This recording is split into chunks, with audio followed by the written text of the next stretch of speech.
Hello everyone.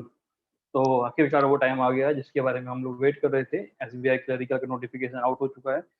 कल ही मतलब हमारा जो है एसबीआई का क्लरिकल का नोटिफिकेशन आउट हुआ है। किस नाम से आउट हुआ है आप देख रहे होंगे, एसबीआई क्लरिकल। अब वो नाम क्या आता है, जूनियर एसोसिएट। तो जूनियर एसोसिएट का यहाँ पे मीनिंग क्या है, ठीक है ना। जूनियर एसोसिएट का यहाँ पे मीनिंग क्या है, उन्होंने ये वर्ड क्यों दिया है जूनियर एसोसिएट।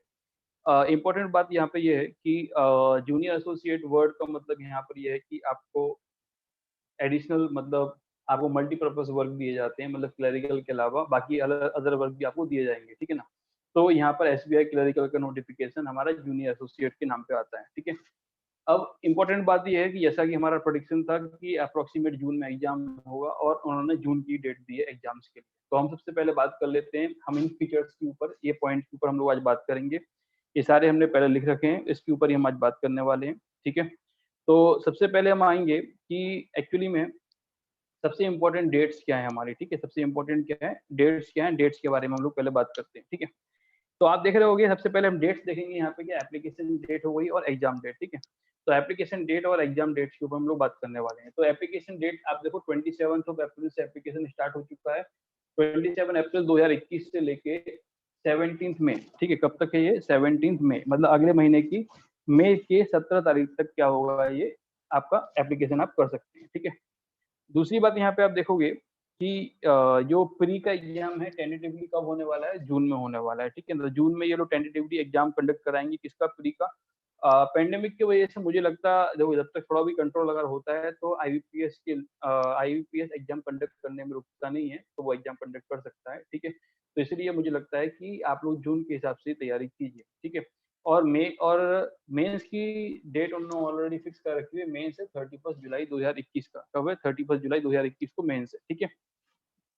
वैकेंसीज के बारे में हम बात कर लेते हैं, वैकेंसीज कितनी है। तो आप देख रहे हो काफी सारी वैकेंसी आई है। पेंडेमिक टाइम में, कोरोना टाइम में लोगों को लग रहा था कि बहुत कम वैकेंसी आएंगी, लेकिन फिर भी जैसी जितनी वैकेंसी आती थी वैसी की वैसी वैकेंसी आई है। वैकेंसी में कोई कमी नहीं है, आप देखो जरा यहाँ पे। तो ऑल ओवर इंडिया में वैकेंसी कितनी है, 5000 वैकेंसी है, ठीक है।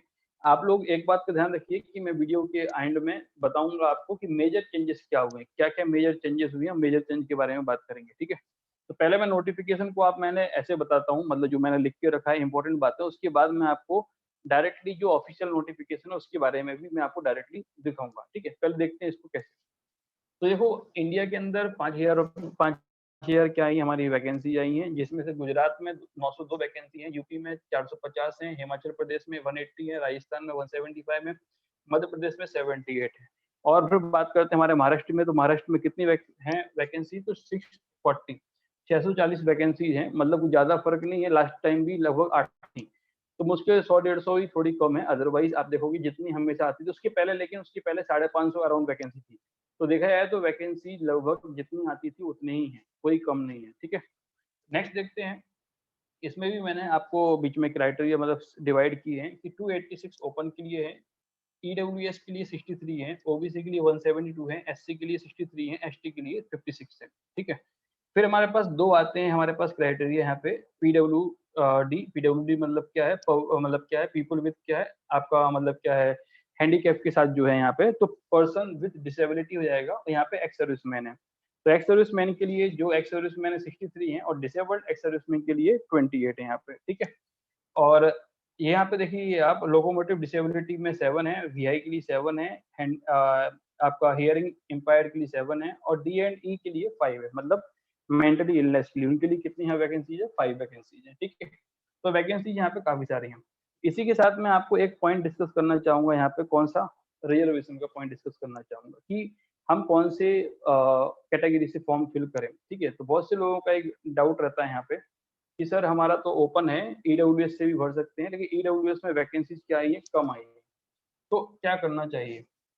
तो एक बात का आप लोग ध्यान रखिए कि हमारे यहाँ जो रिजर्वेशन सिस्टम है वो कैसा है कि अगर आप ईडब्ल्यूएस कैटेगरी में फॉर्म फिल करते हैं, ठीक है, और ईडब्ल्यूएस से कट ऑफ जाता है मान लो 60, ओपन का कट ऑफ जाता है कितना, 70, तो अगर आपके मार्क्स आते हैं 65, कितना आता है 65, तो आप ईडब्ल्यूएस कैटेगरी से सिलेक्ट हो जाएंगे। और इन केस आपका मार्क्स आते हैं 72, इवन आपने ईडब्ल्यूएस से फॉर्म फिल किया है, तब आपको ओपन की सीट मिल जाती है। तो इसका मतलब ये है कि आपको दोनों जगह की सीट मिल जाती है, ईडब्ल्यूएस की भी सीट्स मिलेंगी, ओपन की भी सीट्स मिलेंगी। इसलिए जो लोग ईडब्ल्यूएस से एलिजिबल हैं वो ईडब्ल्यूएस से ही फॉर्म फिल करेंगे तो ज़्यादा फायदा मिलेगा, ठीक है? इसलिए ईडब्ल्यूएस का फायदा मिलेगा। दूसरी बात यहाँ पे आती है क्या कि ओबीसी और एससी-एसटी में भी यही कॉन्सेप्ट है।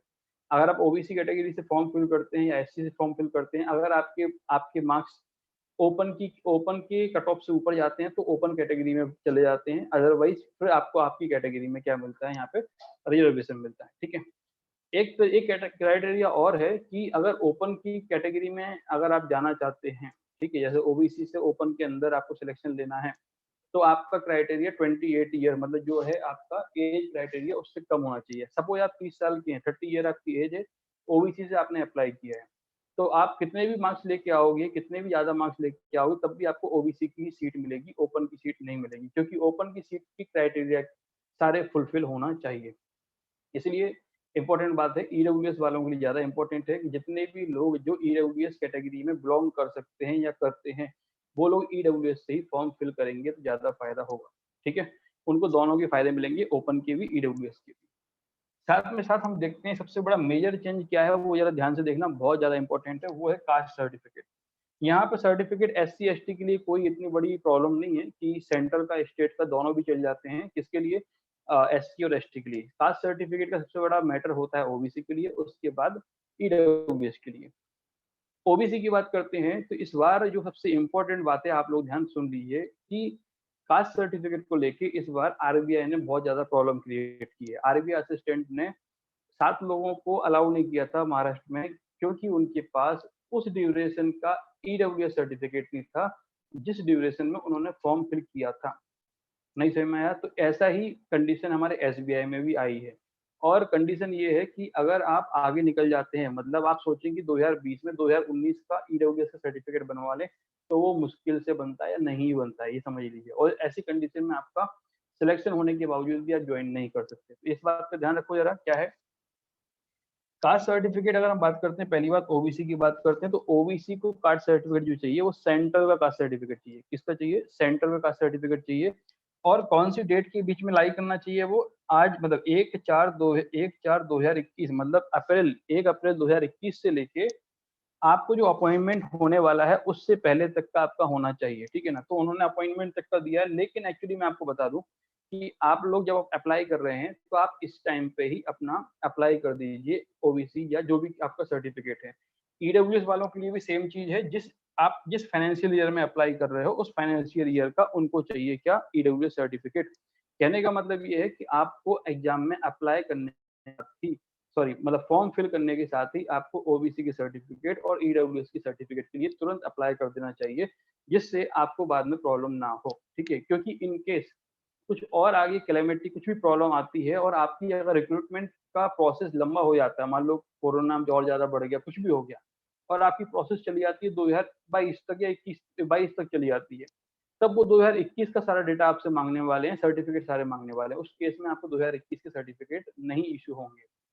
इसलिए सबसे बड़ा मेजर चेंज इस बार का ये है कि आप सबको अभी सर्टिफिकेट निकाल के रखना चाहिए, अदरवाइज सिलेक्शन के बाद भी कुछ फायदा नहीं होगा। दूसरी बात क्या है कि वो सर्टिफिकेट तो आपको अदर सिलेक्शन में भी काम आने वाले हैं, ठीक है? चलो नेक्स्ट आगे बात करते हैं हम लोग क्या, तो मुझे लगता है कास्ट सर्टिफिकेट के बारे में बात कर दी, तो ये हमारा वन ऑफ द एक मेजर चेंज है। जो इतने सारे अभी तक क्या होते थे, हम लोग पहले कभी भी सर्टिफिकेट निकालते थे, लेकिन इस बार हमें फॉर्म फिल करने के साथ ही सर्टिफिकेट निकालना है, ठीक है? एज लिमिट की बात कर लेते हैं, तो एज लिमिट का जो कैलकुलेशन होगा वो एज ऑन 1 अप्रैल 2021 के अकॉर्डिंग होगा। कब होगा? 1 अप्रैल 2021 के अकॉर्डिंग आपकी कैलकुलेट होगी क्या? Age limit. एज लिमिट कितनी है? 20 साल से लेकर 28 साल के बीच में। तो इसलिए मैंने थोड़ा सा ओबीसी को 3 साल का आपको रिलैक्सेशन मिलता है, ठीक है? कितने का? 3 साल का, यहाँ पर 5 साल का, ठीक है? विडोज को मैंने दिया हुआ है यहाँ पे, पीडब्ल्यूडी को लगभग 10 साल का।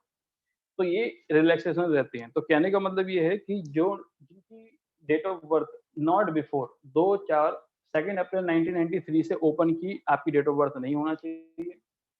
2-4 2 अप्रैल 1990 से ओबीसी की आपकी उससे पहले की आपका डेट ऑफ बर्थ नहीं होनी चाहिए। ऐसे ही एससी में भी 1988 से पहले की आपकी डेट ऑफ बर्थ नहीं होना चाहिए। कौन सी डेट? 2-4 2004 दो सॉरी 2 अप्रैल 2000 सॉरी 1988 से पहले की आपकी डेट ऑफ बर्थ नहीं होनी चाहिए, उसके बाद होगी तो आप अप्लाई कर सकते हैं। तो इसलिए मैंने डेट वाइज दिए, आप इसे चेक कर सकते हैं कि आपकी एलिजिबिलिटी बैठती है नहीं बैठती है, ठीक है। एजुकेशनल क्वालिफिकेशन 16/8/2021 को आपकी डिग्री हो जाना चाहिए, ऐसा उनका मानना है। मतलब आपका ये डिग्री सर्टिफिकेट जो है आपका 16 अगस्त 2021 तक रेडी हो जाना चाहिए। इसका मतलब ये है कि अभी तो 16 अगस्त 2021 तो नहीं आया है। इसका मतलब ये है कि पास्ट और अपीयरिंग दोनों भी लोग इस पोस्ट के लिए अप्लाई कर सकते हैं। जरूरी नहीं है कि आपका डिग्री फाइनल डिग्री कंप्लीट हो गई हो। अगर आप थर्ड ईयर या फाइनल ईयर में अपीयर्ड भी हैं तब भी आप इस पोस्ट के लिए ये अपीयरिंग लोगों को भी अलाउ करता है।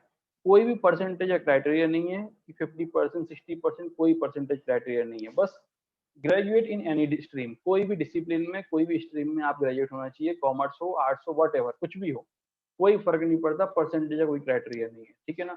तो आप देख रहे हो कितना बढ़िया है। सैलरी की हम बात करते हैं तो आज आप हो गए सैलरी ऑलरेडी बायोपेटाइट सेटलमेंट हो चुका है, तो लगभग आपको 32K तक 32,000 तक भी आपको इन हैंड सैलरी मिल सकती है, ठीक है। 30 से लेके 31 32 के आसपास आपको इन हैंड सैलरी मिल सकती है। तो आप देखोगे यहाँ पे 30 से आपको 32 के आसपास आपको सैलरी यहाँ पे इन हैंड मिल सकती है। तो आप देख रहे होंगे ये भी काफी ज्यादा अट्रैक्टिव है क्योंकि बायोपेटाइट सेटलमेंट होने के बाद ये बढ़ चुकी है, ठीक है। देन उसके बाद हम बात करते हैं यहाँ पे फीस की, हम बात करते हैं यहाँ पे, ठीक है ना। तो फीस की अगर हम यहाँ बात करेंगे तो सबसे इम्पोर्टेंट बात है कि ये फीस जो है वो ये क्या बोलते हैं SC ST और PWD के लिए फ्री, जीरो मतलब कितना है, फ्री है, कोई कॉस्ट नहीं है, फ्री ऑफ कॉस्ट फॉर्म है। और ओपन के लिए जो है वो 750 रुपीज है। तो ये फीस है, फी स्ट्रक्चर है फॉर्म अप्लाई करने के लिए, ठीक है। फिर आती है बात यहाँ पे क्या रिजर्वेशन के बारे में मैंने पॉइंट डिस्कस कर दिया है कि रिजर्वेशन के लिए मैंने आपको बता दिया है कि पहले जो आप अगर जिस कैटेगरी में अप्लाई करते हैं और उसमें से अगर आप ज़्यादा मार्क्स लेके आते हैं तो आप ओपन में भी स्विच कर सकते हैं, अगर ओपन के सारे क्राइटेरिया फुलफिल करते हैं तो। इसलिए आप अपनी कैटेगरी से ही फुलफिल सॉरी अप्लाई कीजिए, भले ही वैकेंसी कम हो, क्योंकि आपको यहाँ ओपन का भी फायदा मिलेगा, ठीक है। उसके बाद आगे बात करते हैं हम लोग यहाँ पे कि एडमिट कार्ड के बारे में बात करते हैं, ठीक है। एडमिट कार्ड कब कब आने वाले हैं उसके बारे में बात करते हैं। तो एडमिट कार्ड के लिए इन्होंने डेट्स ऑलरेडी दे दी है। कुछ लोगों के मन में ये रहता है कि पता नहीं कि आगे तो नहीं बढ़ेगा, तो इन्होंने डेट दे दी है पहले से। 1 6 को मतलब प्री का जो है, प्री के एडमिट कार्ड जो है 1 6 2021 से मिल जाएंगे। और मेंस के जो एडमिट कार्ड है, मेंस की जो एडमिट कार्ड है वो 19 जुलाई से मिल जाएंगे आप। तो उसके बाद ये मिल जाएंगी, ऐसा इनका बोलना है, ठीक है ना, अकॉर्डिंग टू नोटिफिकेशन, ठीक है। उसके बाद नेक्स्ट हमारी इंपॉर्टेंट बात आती है मेजर चेंजेस क्या हैं, ठीक है। और उसके बाद हम बात करेंगे एग्जाम पैटर्न। तो मुझे लगता है कि हम लोगों ने काफी सारी इंपॉर्टेंट बातों पर डिस्कशन किया है यहाँ पे, ठीक है। अब मेजर चेंजेस क्या हैं वो देखो यार। तो पहला चेंज तो ये था कि आपका कास्ट सर्टिफिकेट जो है, कास्ट सर्टिफिकेट जो है वो आपका अभी करंट ईयर का होगा, तो वो निकालना बहुत ज्यादा जरूरी है, पहला मेजर चेंज। दूसरा मेजर चेंज जो हुआ है हैंड रिटर्न। जब आप फॉर्म सबमिट करते हो तो बाद में आपको एक हैंड रिटर्न एक तरीके का एक डिक्लेरेशन होता है, उसको आपको खुद से लिख के उसको पेस्ट करना होता है। उसमें पहले डेट ऑफ बर्थ नहीं हुआ करती थी, उसमें डेट ऑफ बर्थ भी मेंशन करना है। मैं आपको थोड़ी देर में सैंपल दिखाता हूँ आपको, ठीक है। और सबसे इम्पोर्टेंट बात तीसरी जो है वो सिविल स्कोर आज के टाइम में हो गया है कि आप बात करेंगे तो SBI सिविल स्कोर भी आपका चेक करता है, ठीक है। सिविल स्कोर का मतलब क्या होता है कि अगर आपने कोई लोन लिया है, लोन प्रॉपर्ली रीपेमेंट नहीं किया है या आपका लोन पेंडिंग है या कोई NPA लोन है और अगर वो आपके सिविल स्कोर में दिख जाता है तो आपका वहाँ पे सिलेक्शन होने के बावजूद भी आपको वो नहीं लेंगे। इसलिए आपके जो लोन या आउटस्टैंडिंग जो NPA चल रहे हैं उनको आप क्लियर कर लीजिए और अपने सिविल स्कोर को क्लियर कर लीजिए। तो ये 3 बातें ऐसी हैं जिसमें से 2 बातें बड़ी ऐसी इंपॉर्टेंट हैं कि सिलेक्शन फाइनल होने के बावजूद भी आपकी ज्वाइनिंग नहीं होगी। एक कास्ट सर्टिफिकेट हो गया या EWS सर्टिफिकेट हो गया, दूसरा आपका सिविल स्कोर, ठीक है। अब मैं थोड़ा-सा आपको ज़रा रियल नोटिफिकेशन की तरफ लेके चलता हूँ और थोड़ा-सा आपको दिखाऊँगा कि रियल नोटिफिकेशन क्या है, ठीक है। और हमारे पास जो रिटर्न हैंड रिटर्न में क्या चेंजेस हुए हैं उसको भी हम ज़रा देख लेते हैं यहाँ पे, ठीक है। चलिए ज़रा देखते हैं यहाँ पे क्या बोलता है हमारा ये नोटिफिकेशन। तो रियल नोटिफिकेशन की तरफ चलते हैं। तो आप यहाँ देख रहे होंगे कि जो रियल नोटिफिकेशन है यहाँ पर, ठीक है।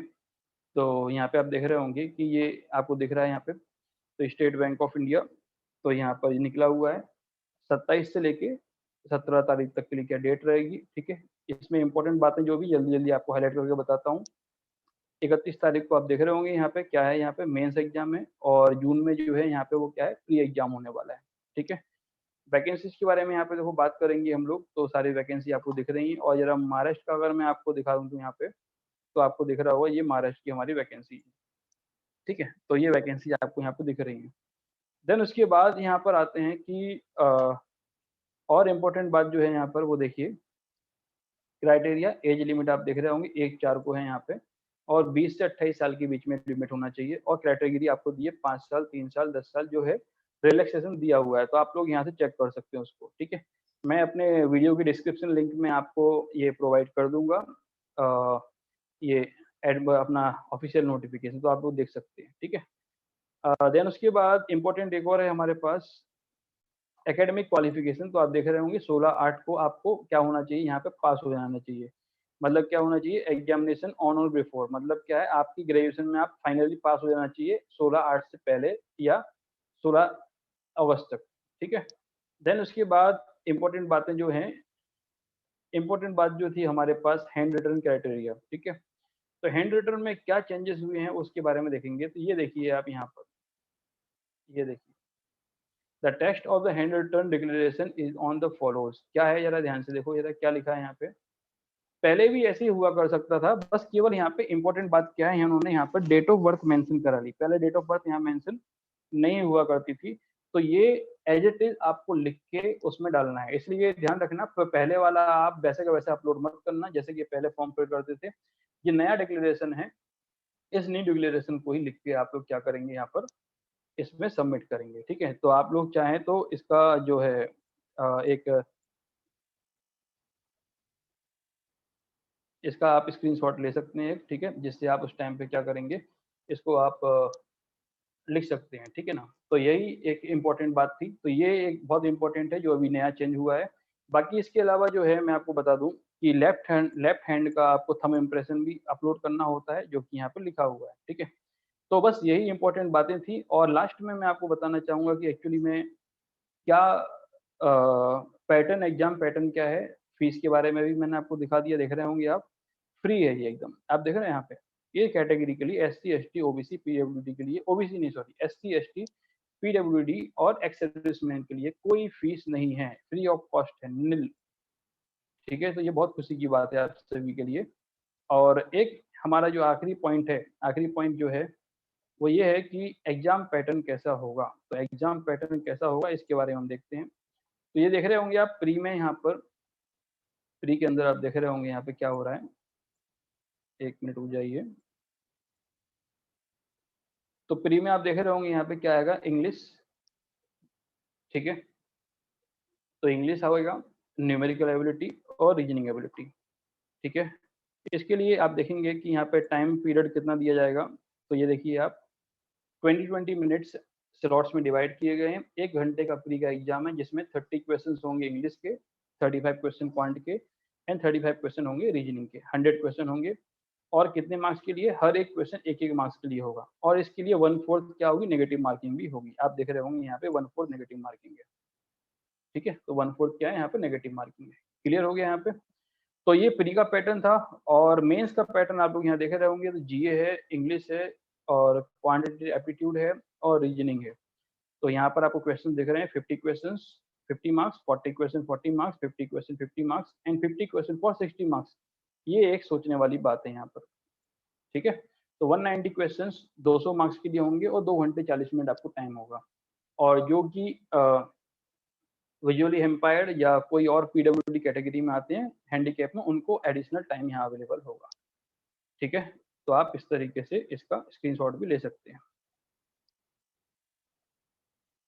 ठीक है। तो आई थिंक मुझे लगता है कि मैंने आपको जितनी भी इंपॉर्टेंट इन्फॉर्मेशन थी वो आपको बहुत कम टाइम में प्रोवाइड कर दी है। तो इन बातों को ध्यान रखने के बाद ही आप लोग एग्जाम का फॉर्म फिल करेंगे। और एक लास्ट बात ध्यान से सुन लीजिए, इनमें से आप किसी भी स्टेट से अगर अप्लाई करते हैं तो उस स्टेट की आपको आनी चाहिए लोकल लैंग्वेज, ठीक है ना।